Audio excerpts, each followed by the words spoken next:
तो मैं doubt discuss करना स्टार्ट कर रहा हूँ बेटा चैप्टर नंबर 1 से, जो आप लोगों को मैंने प्रैक्टिस बुक में दिए थे।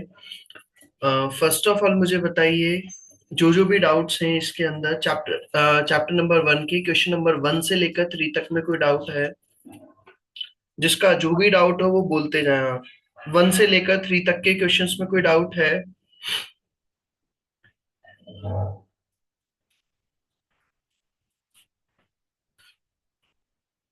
नहीं है। Anyone have doubt in the question number 1 to 3? Then फिर question number 4 to 6।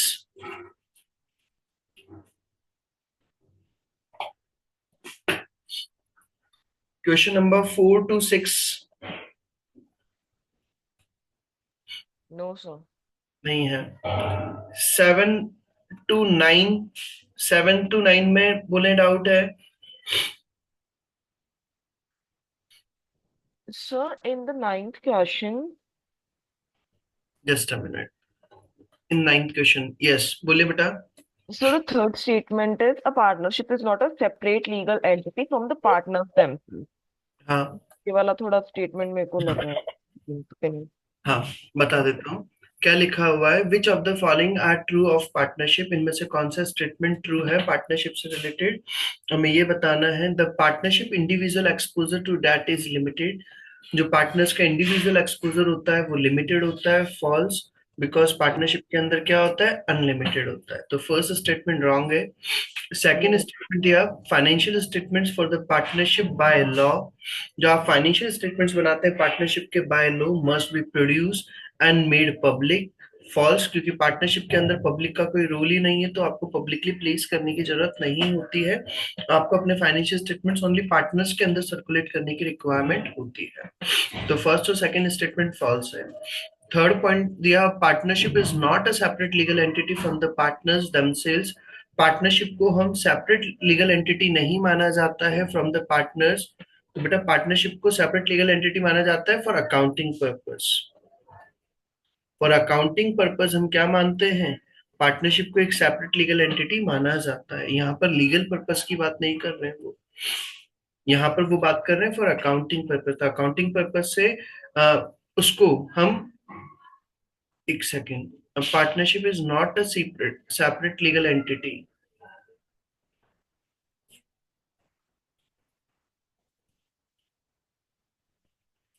Separate legal entity नहीं है। Partnership is not a separate legal entity from partners themselves.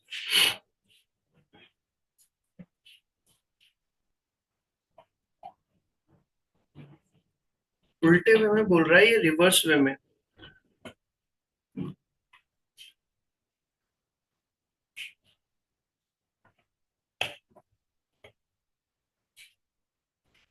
Not a separate legal entity. सही है बेटा, ये वाला स्टेटमेंट ट्रू है।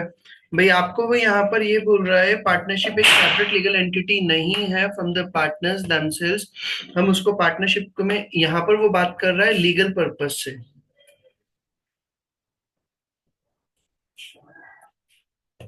Partnership एक सेपरेट लीगल एंटिटी नहीं है फ्रॉम द पार्टनर्स देमसेल्व्स, उसको हम अलग नहीं कर सकते हैं। बिल्कुल सही बोला है उसने, ट्रू है। भाई हम उसको अलग नहीं कर सकते पार्टनरशिप और उसके पार्टनर्स को। वो ये नहीं बोल सकते भाई तो कि हम अलग अलग हैं भाई, तो क्या आप पार्टनरशिप से पैसा लो तो कि हम तो इन्हें लाइबल है? नहीं, ऐसा नहीं, तो कि आप उसमें लाइबल माने जाते हैं। क्लियर बात ये? Is it clear? Yes, sir. Question number 10 से लेकर 12 तक के क्वेश्चन से बोले बेटा, इसमें क्या डाउट है? So in 11th question वाले में number डाउट है। 11, कौन से क्वेश्चन में? यस बेटा, रिपीट करें क्वेश्चन नंबर। कौन से में डाउट है? 10, 11, 12?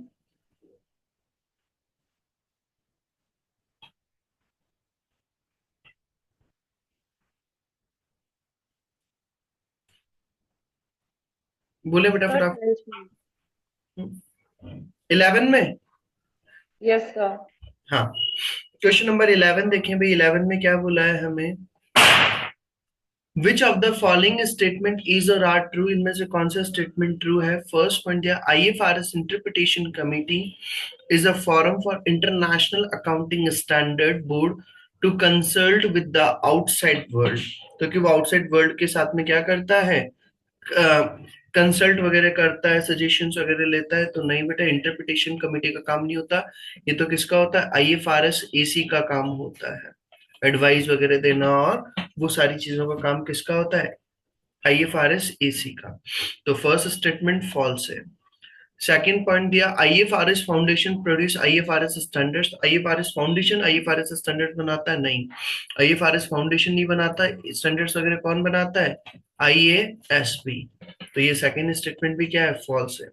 एंड थर्ड पॉइंट दिया, one of the objective of IFRS foundation is to bring about convergence of the national accounting standards and the IFRS standards। जो हमारे नेशनल अकाउंटिंग स्टैंडर्ड्स बने हुए हैं और जो आईएफआरएस स्टैंडर्ड्स बने हैं, वो एक यूनिफॉर्मिटी बनी रहे, वो सब एक जैसे उसी लेवल पर बने रहे। तो ये आईएफआरएस फाउंडेशन का भी एक ऑब्जेक्टिव होता है। बिल्कुल करेक्ट बेटा, तो इसका आंसर आएगा option 3 only. Is it clear? Yes, sir. 12 तक के क्वेश्चंस में कोई डाउट हो तो बोले बेटा, और कोई डाउट हो 12 तक के क्वेश्चंस में? चलिए, फिर उसी के बाद में बोले मुझे 13 से लेकर 17 तक के क्वेश्चंस में, question number 13 to question number 17। So 14th में doubt. 18 14.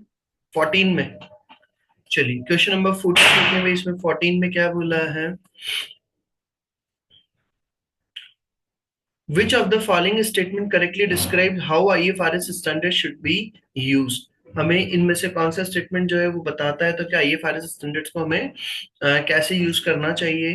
टू प्रोवाइड एग्जांपल्स, तो कि हमें एग्जांपल्स वगैरह प्रोवाइड करें of best financial reporting practice for national bodies who develop their on requirements.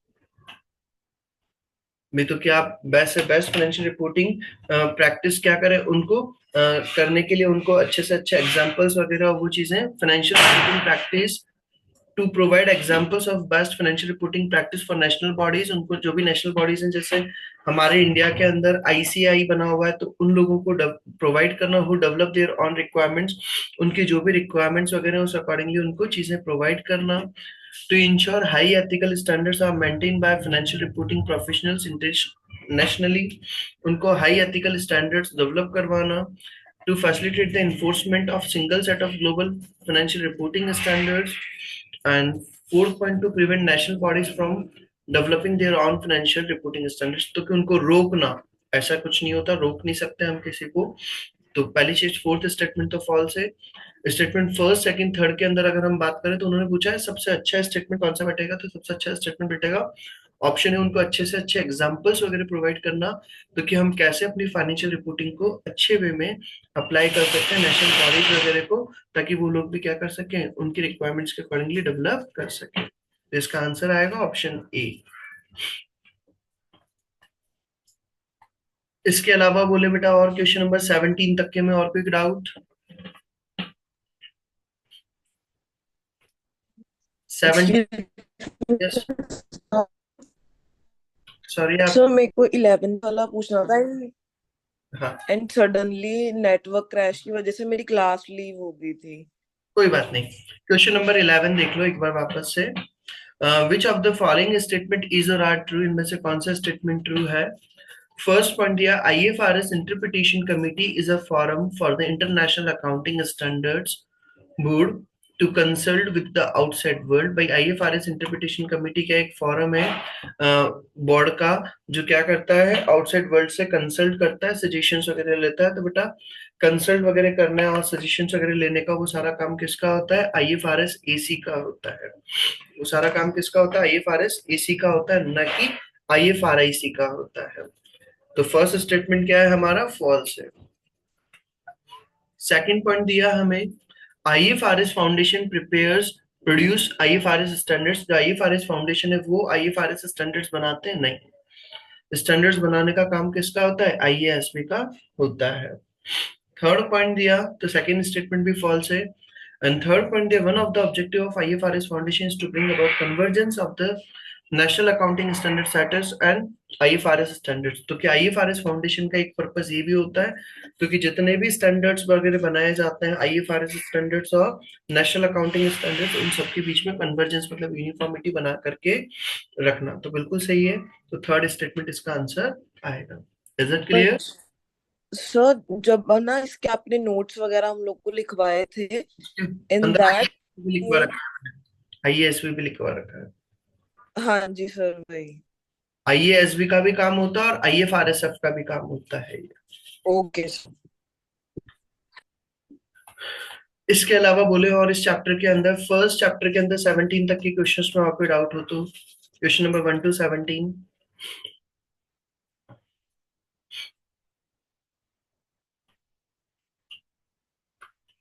नहीं है डाउट? No sir. नहीं है। चलिए तो फिर आगे चले हम इसी के बाद में चैप्टर नंबर 2 से रिलेटेड हम बात करें। क्वेश्चन नंबर 1 से लेकर 4 तक में बोले बेटा इसमें कोई डाउट है? जिन्होंने अगर नहीं किए हैं कंप्लीट, तो इन क्वेश्चंस को कंप्लीट करें। जो भी डाउट्स है वो डाउट्स को पुट अप करें बेटा।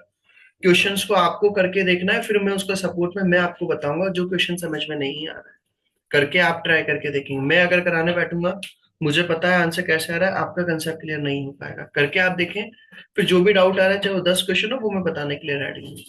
क्वेश्चन नंबर 1 से लेकर 4 तक में बोले इसमें कोई डाउट है, और डाउट सारे टिक करके रखें, एक जगह पर रिकॉर्ड करके रखें, ताकि बार बार टाइम वेस्टेज ना हो। क्वेश्चन नंबर 1 to 4 में कोई डाउट है?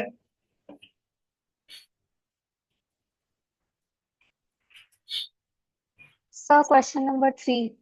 क्वेश्चन नंबर 3 देखें भी बेटा, इसमें क्या बोला है?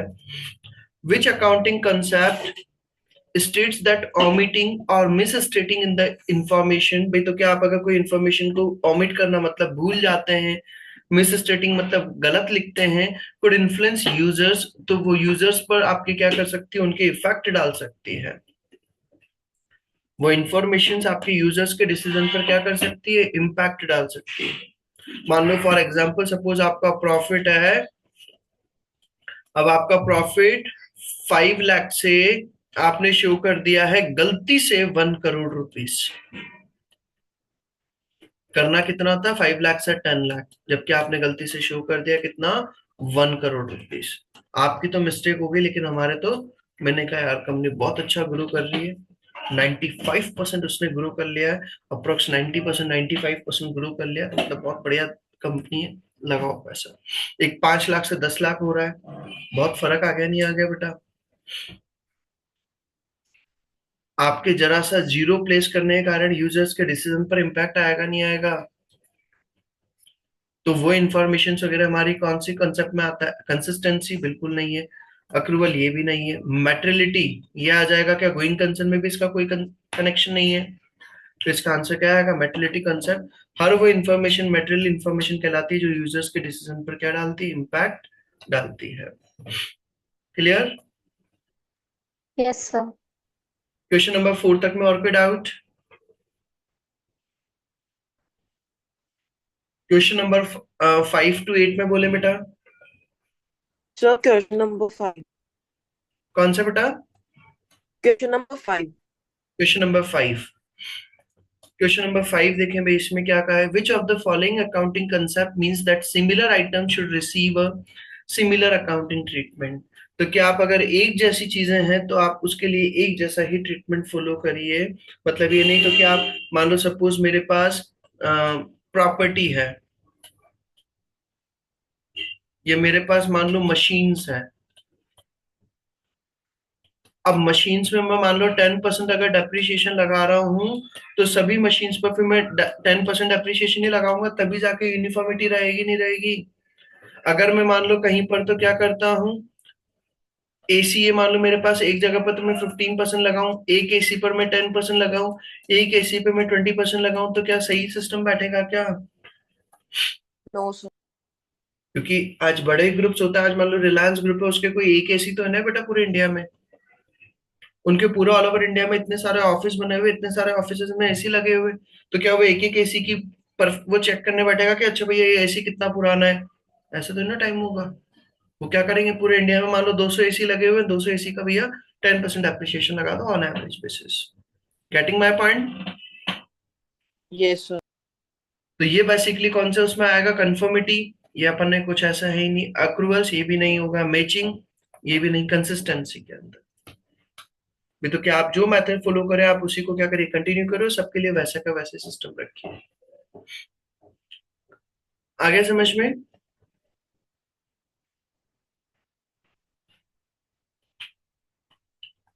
8 तक के में बोलिए, और कोई डाउट है इसमें?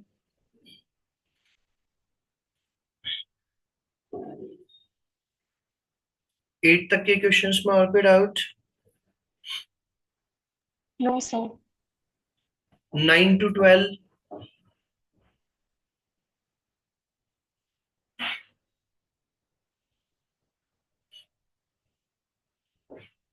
Question number 9 to 12।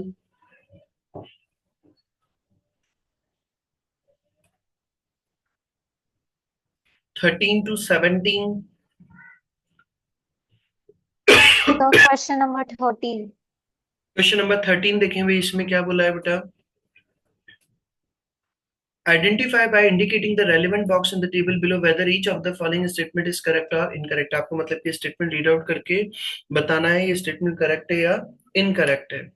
First point, their company should never change the presentation or classification of the items in their financial statements, even if there is a significant change in the nature of operation। मतलब क्या आपका अगर कोई बड़ा changes हो गया तब भी आप चेंज मत करो, तो क्या सही है क्या ये लाइन? हमने कंसिस्टेंसी के अंदर क्या पढ़ा है, अगर आपको लगता है if there is a significant change और if there is a change in the IFRS और अगर कोई लॉ में अगर चेंज हो गया तो आप चेंज कर सकते हैं, ऐसा नहीं कि पत्थर की लकीर है, आप चेंज कर सकते हैं। तो वो चीज हमारा क्या होगा, incorrect. Second point, their company should create provisions in times of company growth to be utilized in the more difficult times to smooth profits। Companies को प्रोविजन वगैरह कब बनाना चाहिए, जब कंपनी का अच्छा टाइम चल रहा है, और जब अगर बेकार टाइम चल रहा है तो प्रोविजन वगैरह मत बनाओ। ऐसा कहीं पर पढ़ा है क्या आपने? पीबीडी बनाना है तो भाई, तो क्या आपको अच्छे अच्छे प्रॉफिट्स हो रहे हैं, कंपनी की बहुत अच्छी ग्रोथ हो रही है तो आप पीबीडी बनाओ, अदरवाइज आप पीबीडी मत बनाओ। वो तो रूल है बेटा, बनाना कंपलसरी होता है। आपके प्रॉफिट्स हैं, प्रॉफिट में से आपको कुछ पोर्शन प्रोविजंस वगैरह के लिए निकाल करके रखना कंपलसरी होता है। Getting my point? Provisions Yes, are compulsory, sir. Required to create, compulsory. तो ये स्टेटमेंट भी क्या है, फॉल्स है। इसके अलावा बोले बेटा और क्वेश्चन नंबर 12। क्वेश्चन नंबर 12 देखें भाई। According to the IASB conceptual framework, which of the following is not an objective of financial statements? इनमें से कौन सा ऑब्जेक्टिव फाइनेंशियल स्टेटमेंट्स का ऑब्जेक्टिव नहीं है? इनमें से कौन सा स्टेटमेंट फाइनेंशियल स्टेटमेंट्स का ऑब्जेक्टिव नहीं है? First point, they are providing information regarding the financial position of a business. Financial statements हम क्यों बनाते हैं, ताकि फाइनेंशियल पोजीशन पता चल सके, बिल्कुल पता पर्पस होता है। Providing information regarding the performance of a business, भाई प्रॉफिट लॉस कितना हो रहा है वो भी पता चल सके, बिल्कुल। And enabling users to assess the performance of management to aid decision making। आपको अलग अलग तरह की यूजर्स वगैरह को क्या कर देता है, वो असेस करने के लिए, मतलब कि इंफॉर्मेशन को आप एनालाइज कर सके, उसके लिए वो क्या करता है, आपको अलग अलग तरह का डाटा प्रोवाइड करता है, बिल्कुल ये भी आपका पर्पस होता है। And providing reliable investment advice, वो आपको इन्वेस्टमेंट एडवाइस देता है। फाइनेंशियल स्टेटमेंट्स कभी भी कोई एडवाइस नहीं देते, वो सिर्फ डाटा प्रेजेंट कर देते हैं, अब आपकी मर्जी जो करे, वो एडवाइस नहीं देते। Financial statements not give any advice। Is it clear? Yes sir. इसका आंसर आएगा ऑप्शन डी। इसके अलावा बोले बेटा क्वेश्चन नंबर 17 तक में और कोई डाउट है? चलिए फिर आगे चले हम 18 से लेकर 22 तक में।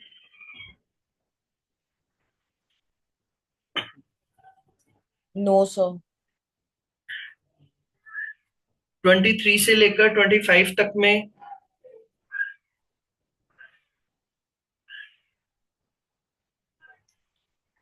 23 से लेकर 25 तक के क्वेश्चंस में कोई डाउट हो बोले बेटा।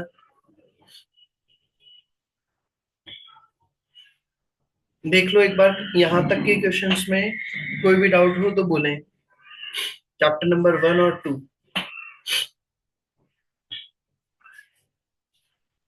So question number 19. Question number 19 देखो भाई, 19 में क्या कहा है।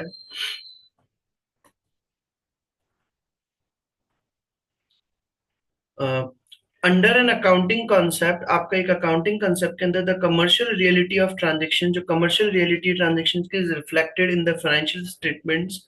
हम कमर्शियल रियलिटी ट्रांजेक्शन के स्टेटमेंट के अंदर शो करते हैं, and this takes precedence over the legal form of an arrangement, जिसके अंदर हम उसका लीगल फॉर्म को साइड में रख करके हम उसकी एक्चुअल रियलिटी शो करते हैं। This accounting concept described above is known as, ये हमने पढ़ा था इसके अंदर सब्सटेंस ओवर फ्रॉम के अंदर मैंने आपको बताया था कंसोलिडेटेड फाइनेंशियल स्टेटमेंट जब बनाए जाते हैं।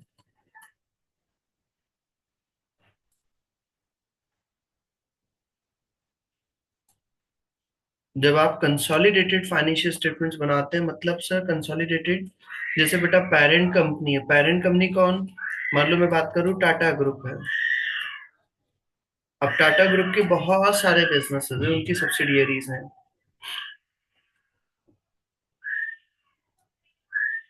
उनकी सब्सिडियरीज की अगर मैं बात करूं तो लाइक जैसे ताज ग्रुप, वो उसका है। टाटा सॉल्ट ऑटोमोबाइल सेक्टर के अंदर वो काम करते हैं। टाटा टी, टाटा की पल्सेस, इस तरह से टीसीएस, बहुत सारे वर्किंग। अब अगर इनके, अब हमें जब कंसोलिडेटेड फाइनेंशियल स्टेटमेंट्स प्रेजेंट करने हैं तो इनके अंदर के अंदर की जो ट्रांजेक्शन्स हैं, inter company transactions, inter company transactions को हम क्या कर देते हैं, रिमूव कर दिया जाता है to prepare consolidated financial statements. समझ में आ गई बात ये? तो Yes, सब्सटेंस sir. लीगल फॉर्म से ऊपर उठ करके उसकी एक्चुअल रियलिटी को शो करना, तो वो चीज हमारा होता है सब्सटेंस ओवर फ्रॉम। तो इसका आंसर आएगा सब्सटेंस ओवर फ्रॉम। बोलिए और कोई डाउट है इसमें क्वेश्चन नंबर 25 तक में?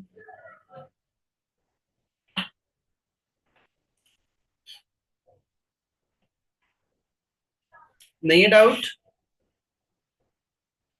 No, sir. फिर इसी के बाद में हम आगे चले। फिर चैप्टर नंबर 3 में बोले बेटा डबल एंट्री बुक कीपिंग के अंदर 3.1 से लेकर 3.4 तक में। Sir question number 2 question number 2 देखें भाई, इसमें क्या कहा है हमें।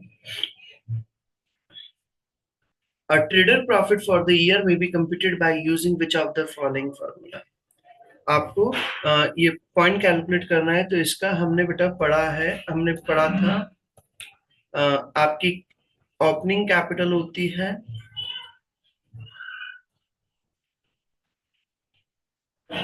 उसमें अगर आपको प्रॉफिट हुआ है तो आप क्या करोगे, ऐड करोगे। और अगर आपने लॉस हुआ है तो माइनस करते हैं। और अगर एडिशनल कैपिटल लगाई है आपने तो वो प्लस करते हैं।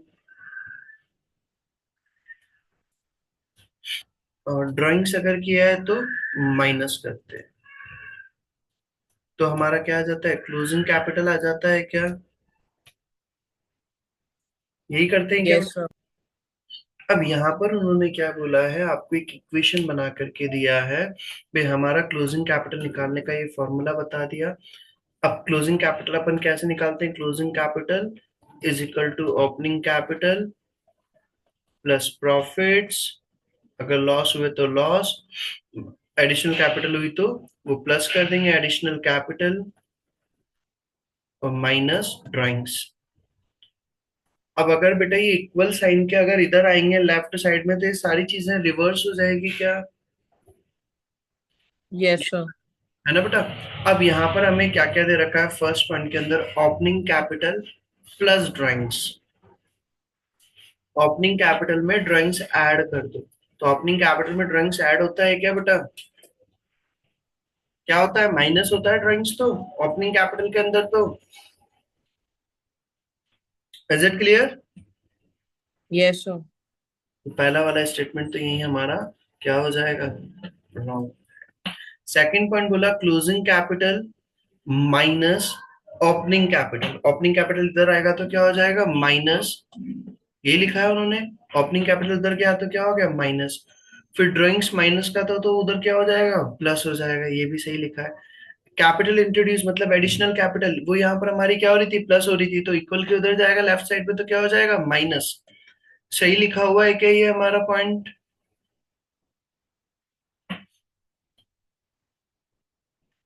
ये पॉइंट समझ में आ गया है क्या बेटा? सेकंड पॉइंट ये। Yes sir. फिर थर्ड पॉइंट पे हम देखें opening capital minus drawings plus capital introduce minus closing capital, तो ये भी गलत हो गया। Opening capital minus drawings minus capital introduce minus capital introduce, तो ये भी गलत हो गया। तो इसका आंसर आ जाएगा ऑप्शन बी। इसी के बाद में फिर आगे बोले 4 तक के क्वेश्चंस में और कोई डाउट है?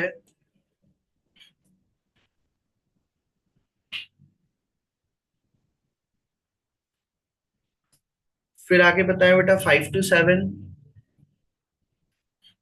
So question number 7. Question number 7 देखें भाई। क्वेश्चन नंबर 7 के अंदर क्या बोला? The net assets of Atlas a trader at 1 January 2012 amounted to $1,28,000। तो आपकी 1 जनवरी 2012 को नेट एसेट्स दे रखी हैं $1,28,000। During the year ended to 31st December 2012, Atlas introduced a further of 50,000 of capital। उन्होंने एडिशनल कैपिटल इंट्रोड्यूस किया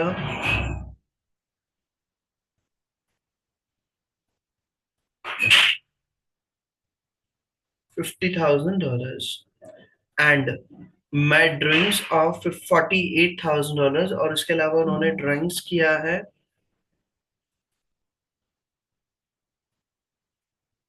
$48,000।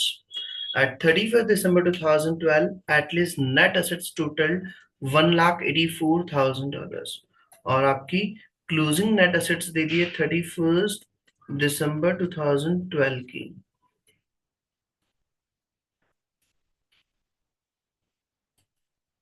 $1,84,000।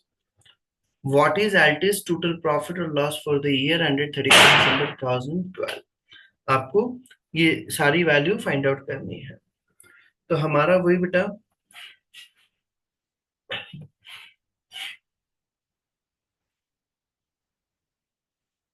Net assets अपन को दे रखा है 1,28,000। एक सेकेंड।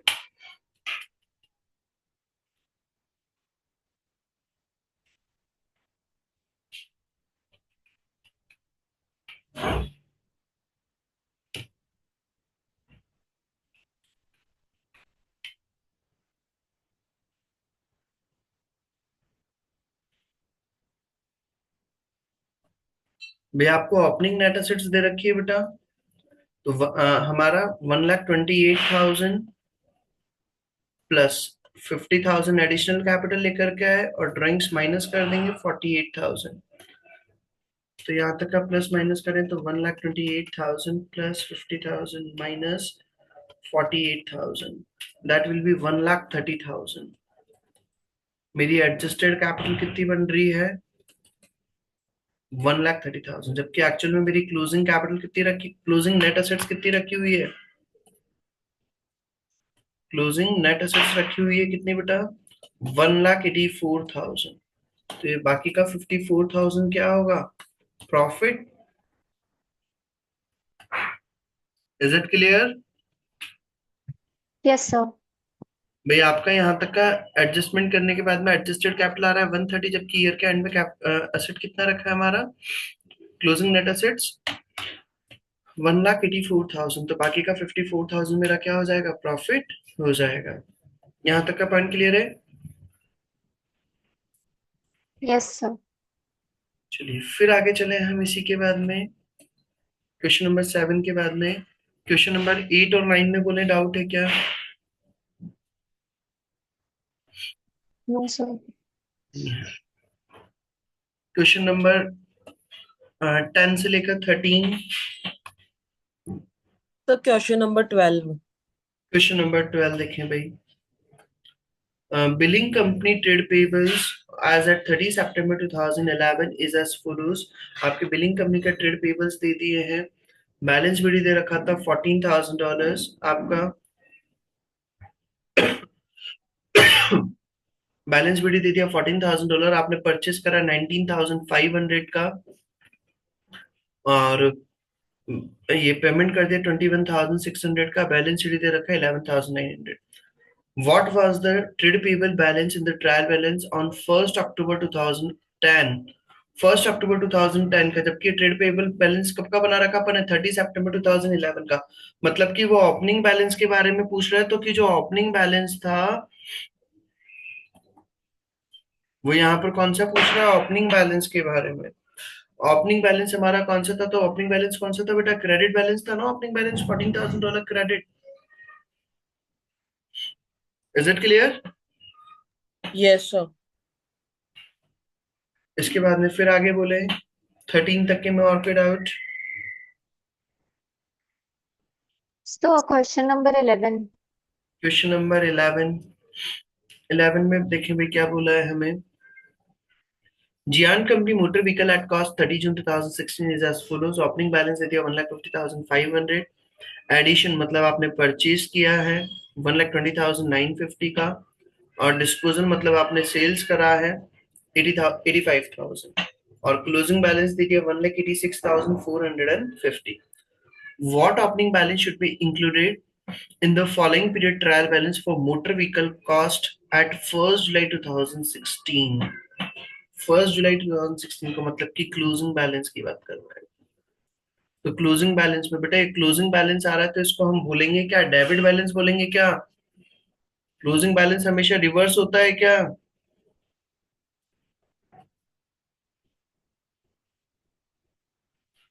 Is it clear?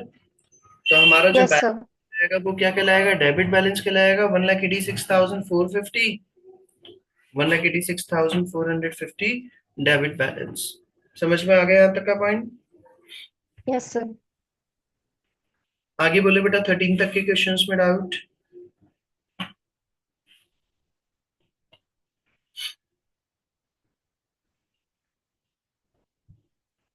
फिर इसके बाद में 17 तक के क्वेश्चंस में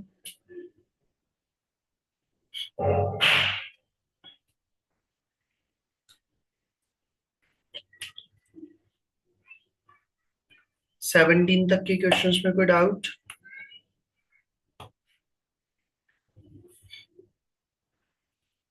सेवनटीन के बाद में 20 तक के में 18 to 20।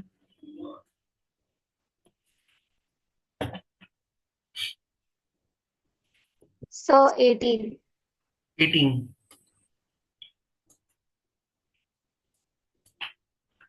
18 के अंदर देखें भी इसमें क्या बोला है हमें। when business trade, जब business trade करता है, there are many different documents used to record the different stage of each transactions। हमने पढ़ा अलग अलग तरह के डॉक्यूमेंट्स वगैरह हमें यूज करने होते हैं। हमने documentations used in sales purchase, वो चीज मैंने पढ़ाया था आप लोगों को। अब उसके अंदर हमें क्या दे रखे हैं? Certain documents are the key source of information of an accounting system। A new account assistant is being trained in the payable ledger from the perspective of the supplier। आपको सप्लायर के पर्सपेक्टिव से देखना है। Identify the name of the business documents described below। और document send by business to a credit customer. आपने एक document भेजा है सेंड बाय बिजनेस, बिजनेस के थ्रू भेजा गया है to a credit customer requesting payment for goods और सर्विसेज प्रोवाइडेड। आप सप्लायर है, आपके पास में जो आपने उधार में आपने जिनसे आपने क्रेडिट कस्टमर मतलब कि जिनसे आपने गुड्स खरीदा था, उधार में गुड्स खरीदा था, उन्होंने पेमेंट वगैरह का रिक्वेस्टिंग किया है, रिक्वेस्टिंग पेमेंट फॉर गुड्स और सर्विसेज प्रोवाइडेड। जो उन्होंने गुड्स और सर्विसेज वगैरह प्रोवाइड किए थे उसका पेमेंट वगैरह के लिए उन्होंने रिक्वेस्ट किया है। तो क्या आएगा बेटा इसके अंदर? हमने यहाँ पर क्या करा है? हमने जिस पर्सन को गुड सेल करा था उस पर्सन को हमने पेमेंट के लिए या जो भी हमने गुड सर्विसेज वगैरह दिया था उसके लिए हमें पेमेंट के लिए रिक्वेस्ट करा है, तो कौन सा डॉक्यूमेंट भेजेंगे? ऑप्शन में क्या क्या दे रखा है? क्रेडिट नोट, सेल्स इनवॉइस और परचेज इनवॉइस। तो क्या आएगा बेटा, सेल्स इनवॉइस से देगा क्या? Yes sir. Second point, a request for payment sent by the supplier to the credit customer. Supplier ने अगर रिक्वेस्ट भेजी है तो सप्लायर जो भेजेगा वो कौन सी रिक्वेस्ट कहलाएगी? परचेज इनवॉइस कहलाएगा क्या? परचेज ऑर्डर ही बोल दें, परचेज इनवॉइस बोल दें? क्लियर बात है यहां तक? Yes, sir. And third point, a document sent by supplier to a customer in respect of goods returned or overpayment made by the customer. Customer ने गुड्स क्या कर दिया था? रिटर्न कर दिया था, उसके कंफर्मेशन के बदले में मैं जो डॉक्यूमेंट भेज रहा हूं, तो जो कस्टमर है वो तो कौन सा नोट भेजता है? Debit note. और हम जो भेजते हैं उसको क्या कहते हैं? हम क्रेडिट नोट कहते हैं क्या बेटा?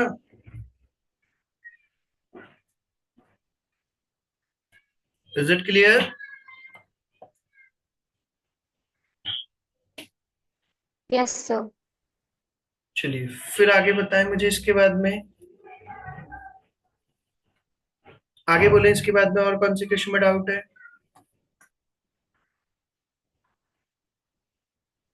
20 तक के में, 21 तक के क्वेश्चंस में बोले और कोई डाउट है क्या?